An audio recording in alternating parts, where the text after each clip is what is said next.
For decades, Graham Norton made everyone laugh. But not every guest made him smile. Behind the charm, the red sofa, and the perfectly timed jokes, there were interviews so awkward, so unbearable, that even television's smoothest host couldn't save them. And now, at 62, he's finally telling the truth. In a rare confession, Norton has named the 6 guests he simply couldn't stand. From drunken chaos that brought his show to its knees, to frosty silences so thick you could feel them through the screen. Who were they? You're about to find out. To Graham Norton, hosting isn't just about celebrity chatter. It's about rhythm, timing, and control. For decades, he's made chaos look effortless, turning awkward silences into laughter and nervous guests into viral moments. But there's one night he could never laugh about. That night was Mark Wahlberg. It was 2013, and Norton's red sofa was packed with talent. Michael Fassbender, Sarah Silverman, and Wahlberg himself, there to promote Broken City. At first, Wahlberg was charming and in control. But what caught up with him 20 minutes in was alcohol. He wasn't just loose, he was gone. He began interrupting, talking over Silverman, derailing every conversation, and at one point climbed directly onto Norton's lap. He slurred through jokes that made no sense while Norton smiled for the cameras, his eyes telling a different story entirely. At the 2025 Henley Literary Festival, Norton gave the full account. Mark Wahlberg was a weird one because when he arrived, he didn't seem drunk.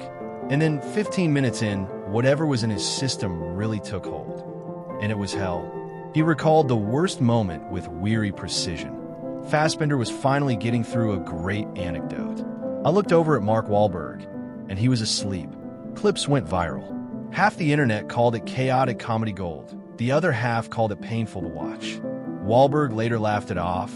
I'd had a few drinks, I was just having fun, without realizing how deeply it had tested one of television's most patient hosts. Norton's answer when asked his worst guest never changed. The famous one was Mark Wahlberg. That one was hell. When it comes to difficult guests, Graham Norton has seen everything. Divas, drunks, guests who simply won't play along. But there is one interview he still describes with a long, weary sigh. Mickey Rourke.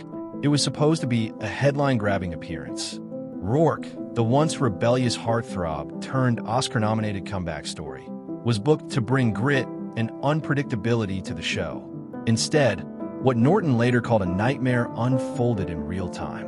From the moment Rourke took his seat, the energy shifted. Other guests leaned forward and engaged. Rourke slouched back, sunglasses on, reportedly clutching a half-empty bottle of Jack Daniels.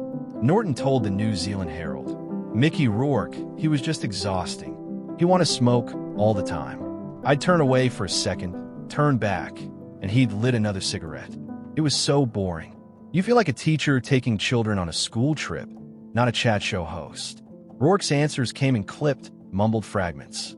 When Norton turned to other guests, Rourke barely reacted, staring off into space or fiddling with his lighter. Behind the scenes, staff recalled him arriving late and visibly irritated. It wasn't hostility, one producer noted, it was pure disinterest. The broadcast was heavily edited just to salvage some flow. Rourke never apologized. When asked about UK talk show appearances, he brushed them off. "I don't do the clown stuff. I'm not there to make people laugh." Norton quietly placed him on his personal do not invite list. More than a decade later, nothing has changed. For Graham Norton, great television depends on one thing: the spark. That instant connection, that back and forth rhythm that makes a conversation feel alive. He's handled divas, drunks, and absolute chaos with grace. But when Kevin Costner sat on a red sofa, all of that magic simply vanished. It wasn't a blow-up. It was worse. It was silence.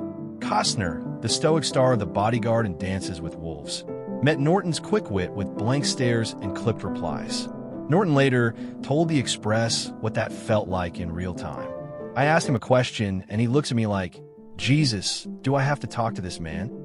He gives a half-a-word answer. Then Helen Mirren asks him something, and he lights up.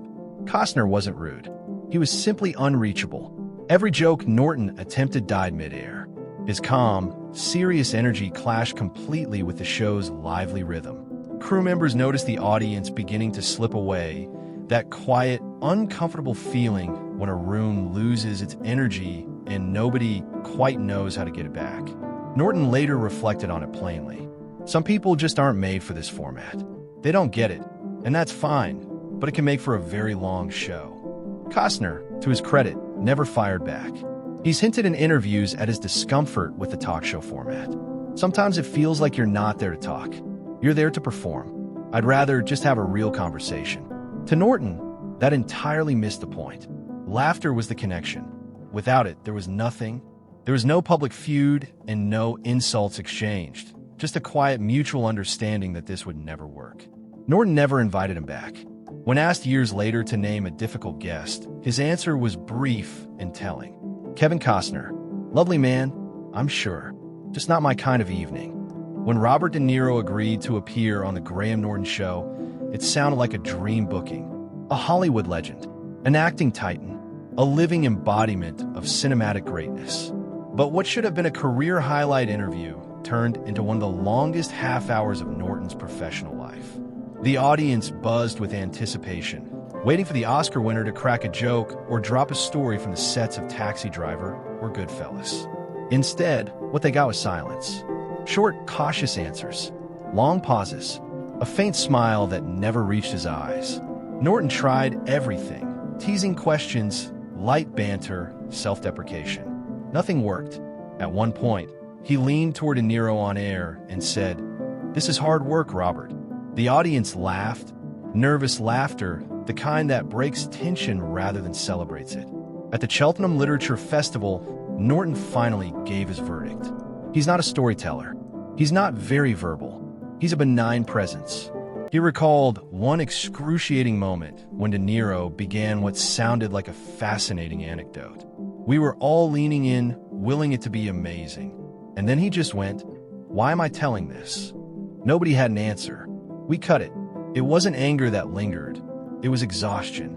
Norton respected De Niro's legacy enormously, but joked plainly. Not everyone made for the movies is made for the couch. De Niro, for his part, has never pretended otherwise. I'm not a talker. I like to listen.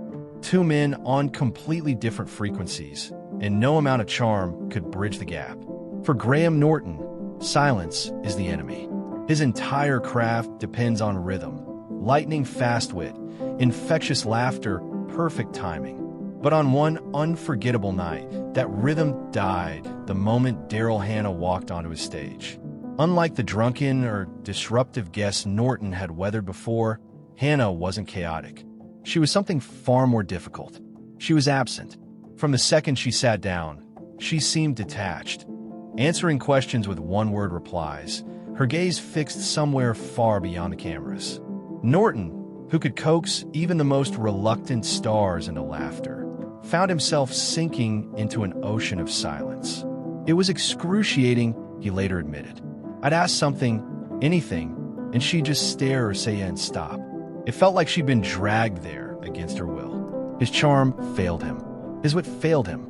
His ability to turn awkwardness into comedy completely failed him.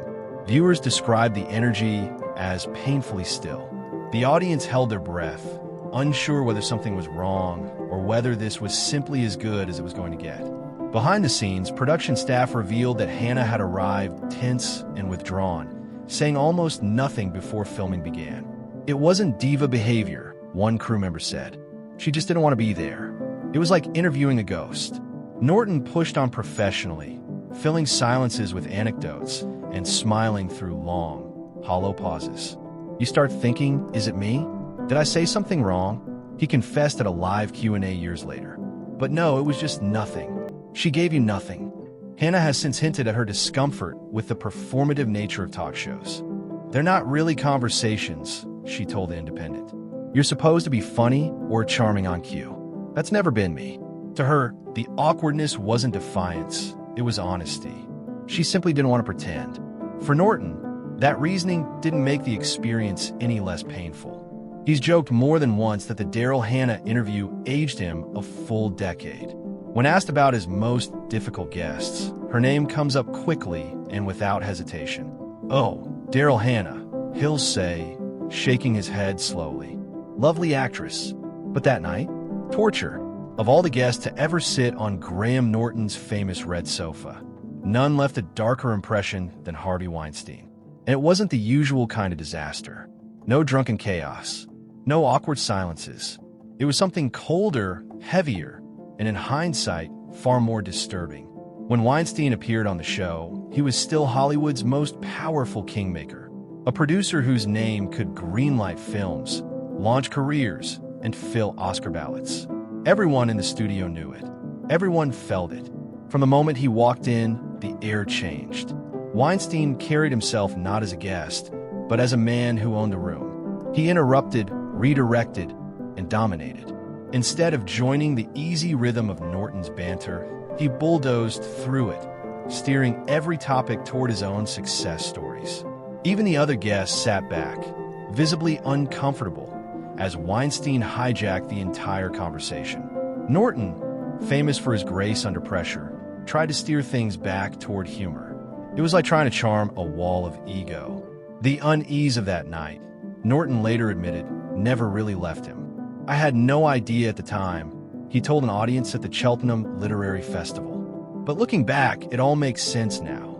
After Weinstein's conviction in 2022, Norton finally said what he'd kept quiet for years.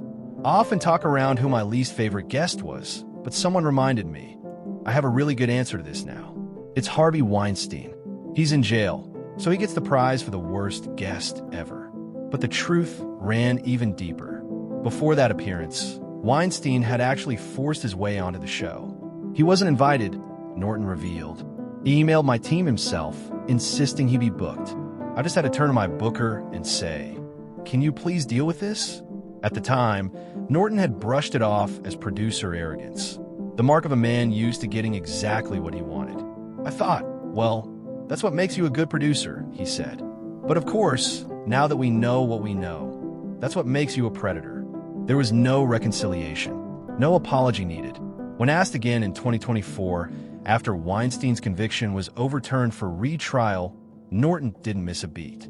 Worst guest ever. No competition. 6 guests. 6 very different disasters. One host who somehow kept smiling through all of it. From a Hollywood star passing out mid-interview to a convicted predator who invited himself onto the show. Graham Norton has seen the very best and the absolute worst that celebrity television has to offer. So which guest do you think was truly the most unbearable? Drop your thoughts in the comments below. If you enjoyed this one, make sure to like, subscribe, and hit the notification bell so you never miss another story like this. Click on the next video on your screen. We'll see you there.